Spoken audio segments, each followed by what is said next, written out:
¿Mm? Yo en el método DAFE, yo en el método DAFE, comienzo, cuando hablo de osteología, hablamos, yo le voy a pedir que alguno apague el micrófono porque tengo algún ruido ahí en el fondo. Hablamos del esqueleto axil, del esqueleto apendicular y del esqueleto visceral. El esqueleto axil estaría conformado por lo que es la columna vertebral y la cabeza. El apendicular, axil viene de eje, de lo que vendría a ser el eje vertebral, ¿no? El esqueleto apendicular hace referencia a lo que es el tren anterior y el tren posterior. Y el visceral o esplácnico es el que hace referencia al hueso peniano, simplemente. Por lo tanto, los dos más importantes son el axil y el apendicular. Hoy vamos a entrar en osteología, como les decía, y vamos a empezar a reconocer los huesos por su forma. Bien, nosotros tenemos una categoría de huesos que son los huesos largos. Acá están graficados el húmero, la tibia, el peroné, donde obviamente la proporción de longitud es la que prioriza a las otras. Después reconocemos que existen huesos planos, ahí hay dibujado en la costilla izquierda y están la escápula, una de las escápulas de los dos lados, donde el ancho es lo que prioriza en esta proporción. Y por último, lo que son los huesos cortos del perro, que están más cercanos a lo que es un cubito. Y bueno, ahí tenemos representada una vértebra y los huesos del carpo, ¿ok? Entonces, vamos a hablar de tres tipologías de esqueleto, en realidad tres partes del esqueleto: el esqueleto axil, el esqueleto apendicular y el visceral, y tres proporciones de huesos. Ahora, empecemos con el esqueleto axil. La parte principal, la cabeza, tenemos que empezar a conocerla con bastante intensidad, digamos. Vieron que en un momento nosotros hablamos de lo que es el cráneo y el hocico, que para un inicial ya es suficiente que reconozca estos dos elementos. Acá ya le empezamos a hablar de neurocráneo, que es lo que sería el cráneo, y el esplacnocráneo, que es lo que sería la región facial del perro. Y esto está conectado por las órbitas. Ahí tenemos en el gráfico, ¿no?, los márgenes orbitarios, que son elementos muy importantes para empezar a reconocer cómo estos dos elementos que conforman la cabeza están unidos y articulados. Y también, ahí fíjense, en el arco cigomático, esa depresión que tiene la cabeza, o en el agujero infraorbitario, esa otra depresión que empieza a aparecer, en muchas razas se rellena con pelo. Si nosotros vamos a hacer una ceja de Schnauzer, este arco cigomático ahí está bien relleno con pelo para que la cabeza empiece a tener ese aspecto de ladrillo que nosotros estamos buscando. Si estamos haciendo un Fox Terrier, por ejemplo, el agujero infraorbitario también va a estar relleno de pelo para que esta cabeza empiece a tener una proporción más de tubo, porque cuando uno está haciendo una cabeza de Fox Terrier, lo que va a buscar es que se vea como un cilindro. Es importante, como les decía, empezar a ponerle nombre, empezar a verlo, empezar a percibirlo y llevar a nuestros alumnos, sobre todo los de nivel avanzado, que también yo, los míos de nivel inicial, se los hago tocar, se los hago ver, cuando explico cómo les decía, cómo hacer una ceja de Schnauzer, hago un cucurucho. Los que han tenido clases conmigo, hago un cucurucho de papel y pongo ahí el cucurucho de papel para que ellos vean cómo es que se hace una ceja de Schnauzer. Acá van a tener todas estas fotografías que ustedes están viendo ahora, las tienen bien desarrolladas en el PDF. Esta es una clase que por ahí se pone un poco pesada porque tiene demasiado vocabulario nuevo, pero van a tener tiempo de releerlo las veces que sea necesario para poder empezar a aprender de memoria esto que cuesta un poco, pero cuanto mayor precisión tengamos al momento de comunicarnos con nuestros alumnos, ya tenemos muy en claro que es mejor. Acá aparecen ya los huesos, el frontal, el parietal, el malar, el nasal. Recuerden que esa otra definición de stop, ¿no? Que es la depresión nasofrontal. Ahí está el hueso nasal, el hueso frontal, y cómo esa depresión determina el stop. El tema del maxilar, ahí ya aparecen algunos elementos de la boca que vamos a ver más adelante con los componentes de los dientes. ¿Qué otra cosa importante vemos acá? Obviamente la protuberancia occipital, la cresta del frontal. Muchas veces en esta cresta del parietal es lo que nos determina dónde comenzar a pasar la máquina.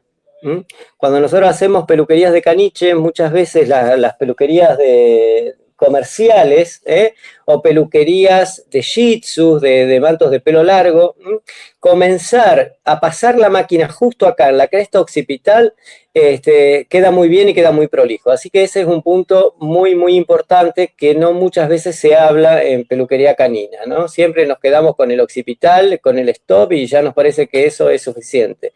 Pero es importante empezar a ver todos estos huesos, estas proporciones que tiene la cabeza, las protuberancias, las hendiduras que se van rellenando con pelo y que son muy importantes.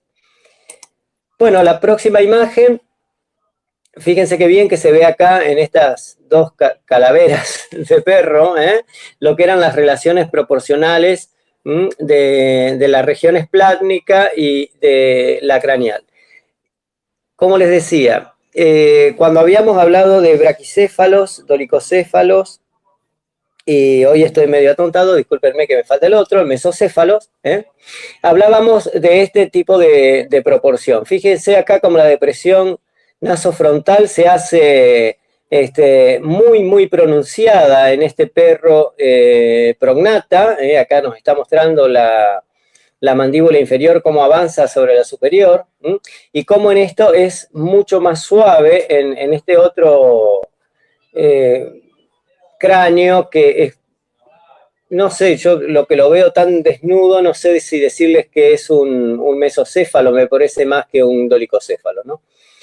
Bien, habíamos hablado de esta proporción de relaciones de largo, pero también es importante que ya empecemos a ver relaciones de planos entre lo que es el cráneo y la cara, entre lo que es el plano del hueso nasal y el plano de los huesos que están componiendo el cráneo. Ahí tenemos otra tipología nueva, ortoide, celoide y certoide. No es tan importante que se aprendan esos nombres, pero sí es importantísimo que puedan empezar a ver que existen relaciones de paralelismo, de convergencia o de divergencia. ¿Ok? Es muy importante esto, hay muchas cabezas que hay que arreglarlas de esta manera, con lo que sean las peluquerías especializadas. Es muy importante que las razas que son ortoides, es decir, que son paralelas, cuando uno hace peluquería acá, como un schnauzer, cuando uno hace la peluquería del cráneo, es muy importante que sea paralela.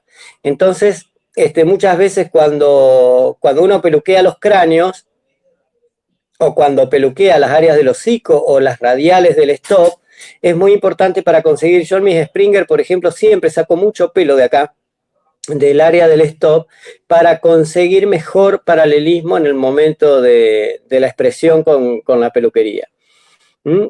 También es importante empezar a ver estas cosas, los planos convergentes y divergentes, porque, por ejemplo, el caniche es un certoide. Un caniche de show tiene que tener esta relación angular en la cabeza, y los caniches que nosotros usamos, por ejemplo, para hacer peluquerías asiáticas, en realidad tienen que ser ortoides. Una peluquería asiática va a quedar mucho mejor en un ortoide que en un certoide. ¿ok? Ya que la nariz va a quedar mucho más cerca de los ojos visualmente y es lo que hace esa cara de muñequito que tienen los perritos en las peluquerías asiáticas. Así que empezar a ver estas relaciones de plano, empezar a ver, aprender los nombres y empezar a observarlos para, sobre todo cuando uno está enseñando a niveles de avanzado. Acá ya empezamos a ver algunas adjetivaciones, por eso se llama fenomenología, porque está hablando de eso, ¿no? De cómo se expresa algo. Acá tenemos gráfica de un pointer, stop bien marcado, un Chevalier profundo y agudo, definido en un Beagle, moderado en un Springer, ligero en un Collie, imperceptible en un Bull Terrier. Como siempre, voy a insistir en el tema de que tenemos que llenarnos de vocabulario y llenarnos de adjetivaciones, porque cuanto más adjetivaciones percibamos y veamos en el perro, mayor libertad vamos a tener al momento de hacer las peluquerías y empezar a definir y a descubrir cuando vemos una peluquería que nos gusta, por qué nos gusta, ¿no? Bueno, sigamos avanzando. El hocico. Fíjense este hocico, este labrador tan cuadrado en su proporción. Empezar a percibir la longitud del hocico, la profundidad del hocico, qué pasa con la papada, la situación de la mejilla, que es muy importante para muchas razas. Cuando nosotros hacemos peluquerías comerciales, si tomamos la mejilla y la hacemos pasar desapercibida para que aparezca con mayor proporción el hocico, o al revés, o si ponemos mucha mejilla, es decir, que le dejamos mucho pelo al perro, empezamos a conseguir expresiones diferentes. Entonces, es muy importante que nuestros alumnos reconozcan lo que es el área del cráneo, que va a ser cubierta por el copete, lo que es el área de la mejilla, que va a ser cubierta por la patilla, lo que es el área del hocico, que va a ser cubierto por los bigotes o por la barba. Es muy importante que lo reconozcan, porque si no, no lo pueden modelar con la tijera, así de simple. Nos acercamos a lo que es la dentadura. Para un peluquero canino, tanta precisión, con saber cómo está armada una dentadura no es necesaria. No se olviden que esto que estamos viendo nosotros es toda la parte de sinología avanzada. Es decir, acá estamos llegando a la punta del Everest en lo que es conocimiento de la sinología. Por eso muchos peluqueros famosos han salido del ambiente de exposiciones, porque tienen todo este conocimiento por la crianza de perros de pedigrí. Y eso es importante, que aquellos peluqueros caninos que no entraron por la puerta de las exposiciones caninas o de los perros de raza, sino que entraron por una puerta como es la de la peluquería comercial, a veces no llegan a determinadas definiciones porque les falta toda esta información. Por eso es muy importante que ustedes la tengan y que se la transmitan a sus alumnos. Bueno, acá tenemos lo que es la dentadura, como les decía, lo que está ahí abajo es la fórmula. Dice 2 porque toma el lado derecho y el lado izquierdo. Acá está representado en estos números solamente el lado izquierdo. Para los incisivos 3/3, para los caninos 1/1, para los premolares 4/4 y para los molares 2/3. Eso es lo que significa esta fórmula. Tiene el 2 adelante porque se duplica en simetría especular. Ahí los tienen todos dibujados. Y lo que es muy importante en peluquería canina es la mordida. Es decir, ¿por qué es importante en peluquería la mordida? Porque si yo voy a tener un perro con esta oclusión, que es el modo de cierre correcto, que es la mordida en tijera, que es lo que mayormente aparece en el perro, no voy a tener demasiado problema. Pero cuando empiezo a tener prognatismos muy avanzados o enognatismos muy retraídos, es cuando empezamos a tener dificultades para hacer peluquerías y que no nos aparezcan los perros con los dientes afuera, con las mandíbulas totalmente sin fuerza, que es lo que le pasa a los enognatas. La mordida en tenaza no, es una oclusión impropia, le puse yo acá el nombre. Algunas razas la permiten, pero lo malo que tiene esto es que gasta mucho los dientes de los perros. Por eso la mordida en tenaza en general, a mí personalmente, no me gusta. ¿Mm? Y lo que pasa con los prognatas, que un Shih Tzu o que un boxer sea prognata no quiere decir que tiene que pasar un tranvía entre la línea superior y la línea inferior de dientes. Lo ideal siempre va a ser lo que nosotros por ahí llamamos tijeras invertidas, que no tienen tanto despliegue hacia adelante de lo que es la mandíbula inferior, ¿no? El prognatismo y peor, el enognatismo, que es el peor de todos los casos, ya deja sin fuerza la mandíbula, inclusive he tenido alguna información de que tiene relación con ciertas enfermedades que se presentan en los perros. No puedo decirles en detalle qué es lo que sucede. Por ahí Rodrigo nos va a saber explicar algo si tiene información de ese tema. Pero el enognatismo es como que el peor de todos. Y visualmente queda muy mal, porque el perro queda como si no tuviera base la mordida, la mandíbula. Eso con respecto a los dientes. ¿Qué pasa con las orejas?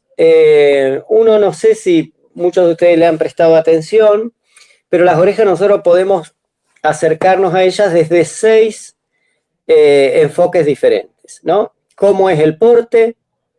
¿Qué forma tiene? ¿Qué dirección presenta? ¿Cuál es su tamaño? Su textura y su inserción.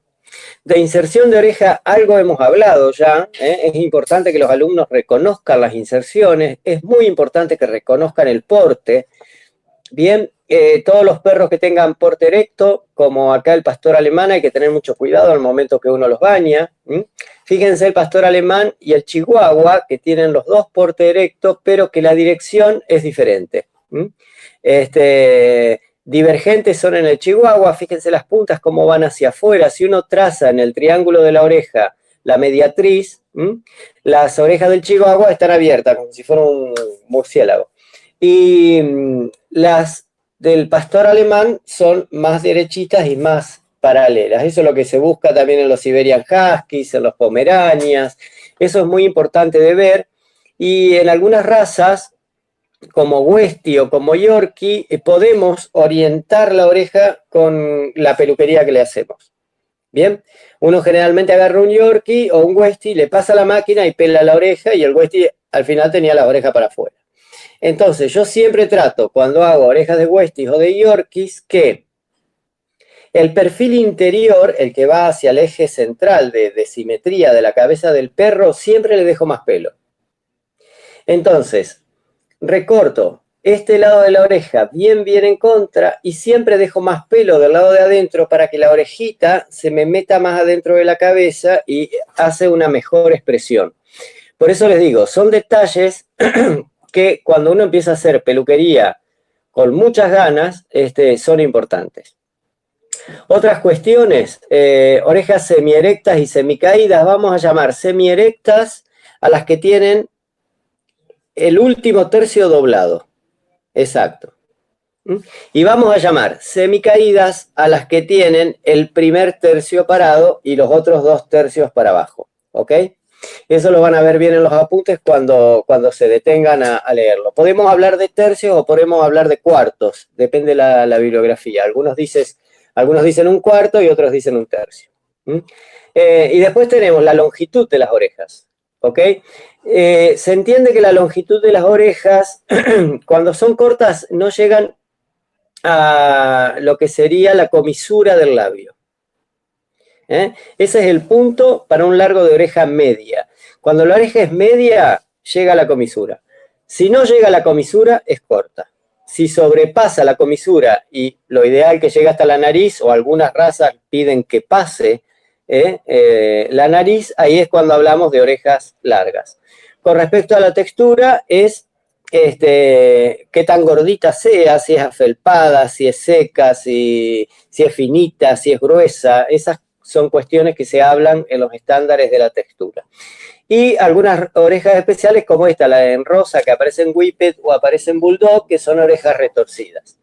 Ahora, cuando nosotros vamos a perros mestizos, van a ver que muchas veces, sobre todo cuando queremos hacer las cabecitas de pompón, que se parecen a lo de los bichones frisé, la oreja tiene que ser una oreja de inserción alta y no muy grande.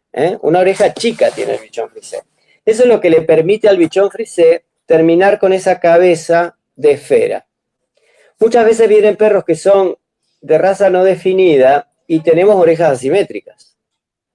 Tenemos una en rosa y la otra quebrada hacia adelante.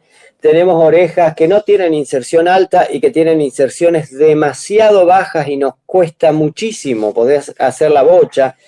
Entonces es muy importante enseñarle a nuestros alumnos que desarrollen esa percepción en el momento del baño. Cuando uno baña al perro, no está solamente limpiando el pelo, está conociendo su estructura sin el pelo para poder después peluquearla. Ahí cuando el perro está mojado es que nosotros empezamos a ver si las orejas son simétricas, si están bien colocadas, si están abiertas, si están cerradas. Nos podemos imaginar cómo va a quedar la peluquería. Y el momento ideal para verlas es cuando estamos mojando el perro, por ahí le podemos hacer un ruidito para ver cómo las para, porque a veces para una derecha y la otra torcida, y bueno, es muy importante el tema de las orejas en las expresiones, no solo de los perros de raza, sino de los perros mestizos. También son importantes en la expresión los ojos, fundamentalmente. Nosotros que estamos todos enamorados hoy por hoy con las peluquerías asiáticas, yo siempre digo que los caniches asiáticos tienen caras de malteses, no tienen caras de caniches. Porque hay una proporción que yo le llamo cara de muñeco cuando la distancia entre los ojos es la misma distancia que hay del ojo a la nariz. Acá en la foto se los estoy explicando, esto es un Shih Tzu, no es un maltés, es mucho más ñato.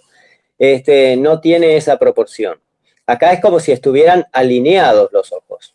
Vamos a ver que pequinés lo va a tener más arriba o más abajo. También esas son cosas en las razas que las van describiendo y que es importante para percibir. Pero sobre todo el ojo redondo, para que tengamos esa carita de muñeco que siempre buscamos y que a veces uno se frustra porque no le queda como el de la foto. Muchas veces no le queda como el de la foto porque no tiene las proporciones del perro de la foto. Y en eso, en una cabeza, enseguida se percibe cuando uno ve el morro y los ojos. La distancia que hay entre ellos, seguramente este afgano, la distancia que tiene entre los ojos, es 2 veces puesta en la longitud de todo ese hocico. ¿Estamos? Entonces ahí es donde se van generando las expresiones. Estos ojos tampoco están tan frontales como el del Shih Tzu. Ya cuando el ojo empieza a ponerse hacia el costado, sobre todo en los dolicocéfalos, que es lo que pasa, cuando yo reduzco el stop por alargamiento del hueso nasal, el ojo empieza a desplazarse hacia afuera. ¿Bien? Cuando yo voy acortando el hocico y aumentando el stop, el ojo empieza a desplazarse hacia el eje de reflexión especular, es decir, el eje vertebral del perro, el eje del perro que pasa por el medio. Bien, eso es importante de empezar a ver, la forma de los ojos y la relación entre la separación de los ojos y la distancia de los ojos a la punta de la nariz. Sobre todo cuando intentamos copiar peluquerías, que las queremos llevar sobre otro tipo de estructura y nunca nos van a quedar bien. Hoy justamente tenía uno de mis alumnos que trajo un perrito que tiene él para hacer peluquería y entre lo que hablábamos de qué peluquería le podíamos hacer al perrito de él, el perrito de él tiene tipo de grifón. Entonces lo que hay que hacer es ir a buscar grifones. Yo le busqué enseguida una foto de un PBGB, el Petit Basset Griffon Bandén, para que vea fotos de grifones, porque hay mucho perro mestizo de tipo grifón, y las peluquerías de los grifones le van al pelo, porque son grifones. Y uno si quiere hacerle una peluquería de terrier o una peluquería de spaniel, al grifón no le queda bien. Entonces, por eso también es muy importante empezar a percibir estas cosas y estos tipos morfológicos que ya están presentes en las razas, porque en las razas se los seleccionan, pero primero están presentes en los perros mestizos o de raza no definida. ¿Ok? Acuérdense de que la raza viene después del perro de raza no definida. Eso con respecto a la cabeza. Ya siguiendo con el esqueleto axil, vemos acá el despliegue de la columna vertebral. Es muy, pero muy importante. Ya un inicial tienen que empezar a manejar esto. Lo que son vértebras cervicales, torácicas, lumbares, sacras y coxigias. Pero no de memoria, sino en relación a que la cervical está haciendo el cuello, a que la torácica está haciendo el dorso, a que la lumbar está haciendo el lomo, Los iniciales siempre tienen confusión, porque nosotros como decimos qué buen lomo que tiene este tipo, qué buen lomo que tiene esta mina, confundimos lomo con espalda.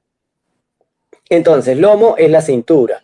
Lumbar está en relación al lomo y está en relación al ijar, que también es muy, muy, muy importante que empecemos a relacionar estas cuestiones que ya las vamos a ver en una imagen más adelante. Las famosas sacras, las vértebras soldadas, y las coxigias o las caudales. Siempre relacionando estos elementos de la osteología con lo que son las regiones de los perros. Dos vértebras principales, atlas y axis, que son las que se encajan para que el perro tenga toda esa movilidad en la cabeza y en el cuello, son las que tienen nombre. Las demás, acá vemos que dice C7, vértebras cervicales, nosotros vamos a llamar, como son 7, C1, C2, C3, C4, C5, C6, C7, región cuello. Vértebras torácicas, 13, también la llamamos T1, T2, T3, ¿ok? La cruz siempre va a estar entre la T2 y la T3, va a estar dando vuelta entre la primera y la segunda de las vértebras dorsales. ¿Ok? Otra cosa, apófisis espinosa, que son estos elementos que tienen las vértebras, y apófisis articular, que es lo que se va a estar articulando con las costillas.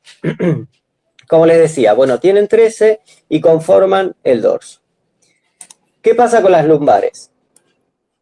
Las lumbares, acá se ve bien en este esqueleto de un greyhound, están bien en relación con el ijar. Esto es muy importante cuando hacemos peluquería, porque mucha gente, y muchos peluqueros hasta expertos, les diría, cuando están modelando, sobre todo peluquerías que nosotros tenemos que hacer toda la anatomía con tijera, empiezan a estar desarticuladas porque no se respetan estas relaciones, ¿no? De las lumbares con respecto al ijar, que está pasando por acá, donde termina la última costilla, donde empieza la grupa, son elementos que tenemos que relacionarlos fundamentalmente al momento de hacer peluquerías del tipo anatómico o de largo constante, como las llamo yo, que las vamos a ver después cuando hablemos de morfología. Bien. Vértebras sacras, la región es la grupa, y vértebras caudales en la región de la cola. 20, 23, a veces están 20, 21, 22, 23, depende el ejemplar. Con respecto a las colas, también hablamos ya de cuáles son las inserciones. El que tenga alguna duda con inserción me pregunta por privado o por grupo, no pasa nada, lo explico de nuevo. Este tiene inserción alta, inserción media en el faraón, inserción baja en el border collie. Pero también de inserción vamos a empezar a hablar de porte. La inserción es donde está puesta y el porte es cómo la lleva. ¿Ok? Nosotros vemos, Cristian, la otra semana hablaba, ¿no?, de esa cola de tetera, de asa de tetera, que se buscaba en el Shih Tzu, ¿no?, para que siga con la misma curva que el Shih Tzu tiene en el cuello.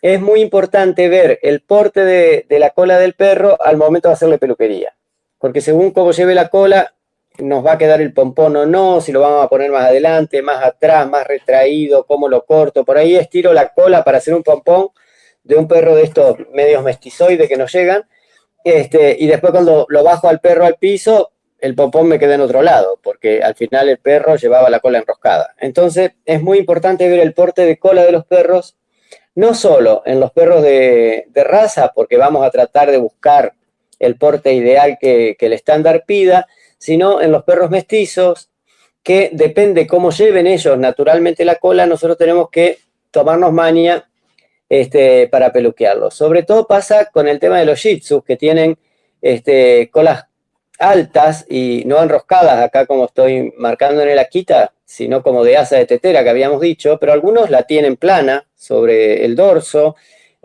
algunos la tienen insertada muy abajo. Entonces cuando uno peluquea la parte posterior de las primeras vértebras caudales, tiene que tener ese recaudo, ¿no? De que según como sea la cola del perro, voy a tener que peluquear ese área posterior, porque lo que yo estoy buscando es que todo el pelo vaya para adelante, no se me vaya para atrás en la peluquería. Entonces, es muy importante percibir esto. Les vuelvo a repetir, siempre en el baño, siempre en el agua, cuando llega el perro, es un segundo que metemos el ojo y nos vamos dando cuenta con qué nos vamos a enfrentar. Acá hay algunos ejemplos más de cola, cola en sable, que también es una de las colas más importantes. Cola en zanahoria que tienen todos los terrier y que se simula en el terrier clip del caniche. Esa colita que le hacemos a los Westies, que le hacemos a los Yorkies, perdón, a los Scottish. Y por último, estas colas totalmente amputadas que esperemos que ya no las tengamos que ver nunca más, pobres bichos. Seguimos, esqueleto axil, costillas. Externales y aesternales. Estas son las costillas que se enganchan o no se enganchan al esternón. También es importante de verlo, nosotros esto va a definir el área ventral cuando nosotros pasemos la máquina por debajo, es importante, hay perros que yo a veces les digo lleguen hasta el esternón con la máquina o lleguen hasta el ombligo con la máquina, entonces es importante que el alumno sepa, tocando el perro, empezar a reconocer bien todas estas regiones porque las vamos a usar no solo en sinología y en peluquería de perro de show, sino que se usan todo el tiempo en la peluquería comercial. Sobre todo el tema de las costillas, que es muy importante, percibir el arqueo. Acá tenemos Doberman de buen arqueo, costillas planas en un Italian Greyhound, de barril en un Bulldog inglés y de quilla en un Basset Hound. Las de quilla en perros mestizos es medio raro de encontrarlas, pero estas se encuentran todos los días. ¿Y por qué es importante? Porque si yo tengo un mesticito de caniche con una costilla plana, no puedo llevar el límite, si le quiero hacer un corte de tipo terrier, llevar el límite tan bajo, porque el canichito me queda hecho un esperpento finito, como si fuera una hoja de papel. Entonces, es importante, durante el baño, repito, observar el perro, ya imaginarme la peluquería que le voy a hacer, cuánto pelo le voy a sacar, cuánto no. Alguno que tenga costilla de barril, por ahí sí me conviene pasarle la máquina lo más abajo que yo pueda, por más que esté haciendo el mismo corte de estilo terrier en estos ejemplares mestizos con estos tres tipos de costillares. Según sea el tipo de costillar, yo voy a ir más abajo o me voy a quedar más arriba al momento de pasar la máquina para que el perro no me quede ni tan finito ni tan gordo como estos dos extremos que tenemos representados por el Italian y por el Bulldog inglés. Eso con respecto a las costillas. Con respecto a las líneas superiores. Nosotros vamos a hablar de una línea superior y una línea dorsal. La superior va a involucrar cuello, dorso, lomo y grupa. La línea dorsal va a partir de la cruz y va a decir dorso, lomo y grupa. La línea inferior va a hablar de pecho, vientre e ijar y son líneas importantísimas al momento de hacer peluquería. Bien, ¿por qué? Porque tenemos perros que pueden tener dorsos vencidos, tenemos perros que les va a quedar mejor si le hacemos un dorso descendente, un dorso ascendente. Hay algunas peluquerías asiáticas, por ejemplo, que tienen mucho culo, ¿no? Que es como que si fueran, como en el caso acá de un viejo pastor inglés con este dorso ascendente. Entonces, poder percibirlo, y las razas son el mejor ejemplo para percibirlo, después nos permite, al momento de peluquear, les vuelvo a repetir, sobre todo cuando estamos haciendo peluquerías completas a tijera, empezar a modelar estas diferentes anatomías que nos puede presentar el perro. Y no que salgan directamente porque le pasamos la máquina y descubro tipo sorpresa lo que tengo abajo, sino que lo veo cuando estoy bañando el perro, anoto su anatomía, la registro, lo toco, lo percibo, y el momento de peluquear digo, no, voy a empezar con la máquina. Y le paso la máquina desde el lomo porque en realidad tiene la cruz muy baja, tiene el dorso que desciende hacia adelante, no me gusta, le dejo todo este pelo arriba y lo modelo con tijera y me queda mucho mejor la peluquería. ¿Ok? Esa es la idea de que por qué tanta definición y tanta precisión al estudiar la anatomía del perro. Acá tenemos algunos ejemplos más de dorso. Les repito, todo esto está en los apuntes, está en los PDF, lo van a poder leer 100 veces. No son cosas demasiado complejas, sino cuestiones que hay que percibir y que hay que mirarlas en detalle. Línea superior ascendente, línea superior plana, fíjense lo derecho que está acá. Lomo arqueado, fíjense como el lomo es lo que está arqueado. En cambio, línea superior encarpada, como es el dorso, el que está arqueado, ¿lo ven? Es importante que empecemos a desarrollar esas percepciones para, como les digo, después transferirlas siempre a la peluquería canina. Y ya como para ir terminando, el esqueleto axil, que es lo que estamos viendo hoy, el plano anterior y el plano posterior. Ver lo que implica la parte anterior del cuello, los dos hombros, el manubrio del esternón, cómo se encuentra el antepecho, la parte del posterior, ano o vulva en la hembra y parte posterior de los miembros, tuberosidades isquiáticas, que parece un trabalenguas, en la punta de los isquiones, que son muy importantes, que están acá, y que quedan muy bien cuando uno puede modelarlas, sobre todo en perros que tienen inserciones de cola muy, muy baja y uno quiere hacerles como ese culito parado, ¿no? Entonces todo eso es importante reconocerlo donde está y si no, hacerlo con tijera. Porque es lo que nos permite, cuando yo conozco profundamente la anatomía, la puedo dibujar totalmente cuando hago un perro a tijera y es cuando quedan lindísimos. Para terminar, el otro lado, planos laterales, yo siempre hablo de los perros y me van a escuchar como si fueran cajas de zapato, ¿no? Lo que es el plano superior y lo que son los planos laterales, frontal o posterior. En el lateral, obviamente, miembro anterior, costillar y jar, miembro posterior. El plano nos permite medir el largo del cuerpo y la profundidad del tórax. Todo este plano lateral, lo mismo lo vamos a usar en la cabeza, el plano superior, el plano inferior, los planos laterales y el plano frontal, lo vamos a ver en el momento de que, sobre todo, hagamos peluquerías, el manto oblicuo y les empiece a explicar las técnicas para manejarse con las tijeras en esos mantos. Es muy importante reconocer los planos. Para terminar, las mediciones. Acá hay puntos que son sobremanera importante, lo vamos a ver también la semana que viene cuando veamos el esqueleto apendicular. Fíjense el segmento E, el segmento F, el punto A. El punto A es el codo. Hay perros que tienen el segmento E y el segmento F de la misma longitud. Hay perros que no. Eso lo vamos a ver cuando veamos morfología de los perros. Vamos a empezar a ver esas proporciones.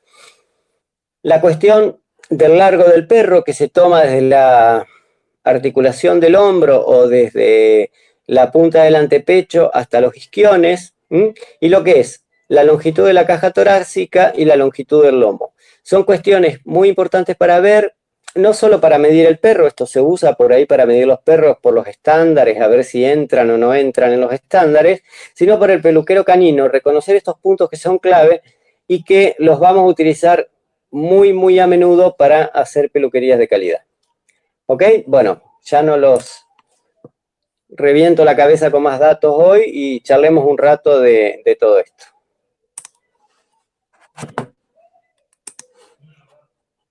¿Los maté? Bastante.